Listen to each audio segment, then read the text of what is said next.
So let me repeat this. Viewing light early in the day is key. Viewing light later in the day when the sun is setting or around that time can help protect these mechanisms, your brain and body, against the negative effects of light later in the day. So let me talk about how you would do that. You'd go view the sunset, or you would go outside in the late afternoon or evening. Again, if you want to do this through a window at work, that's fine, but it'll take 50 times longer. So the best thing to do is just to get outside for a few minutes, anywhere from 2 to 10 minutes, also in the afternoon. Having those two signals arriving to your central clock, that your body, your internal world knows when it's morning and knows when it's evening, is tremendously powerful.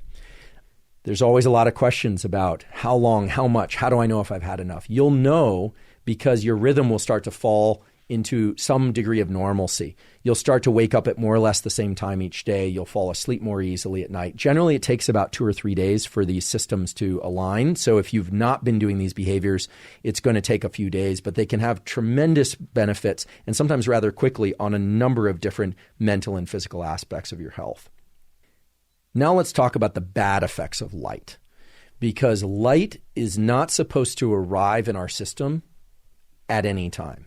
And nowadays, because of screens and artificial light, we have access to light at times of day and night that normally we wouldn't. Now, earlier I said that you need a lot of light, in particular sunlight, to set these clock mechanisms.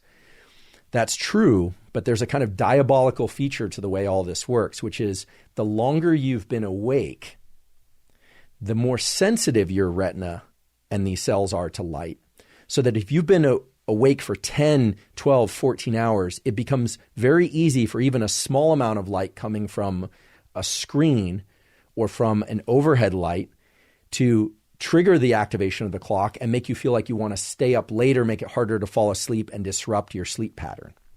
Okay, so the simple way to think about this is you want as much light as is safely possible early in the day, morning and throughout the day, including blue light, and you want as little light coming into your eyes, artificial or sunlight, after, say, 8 p.m.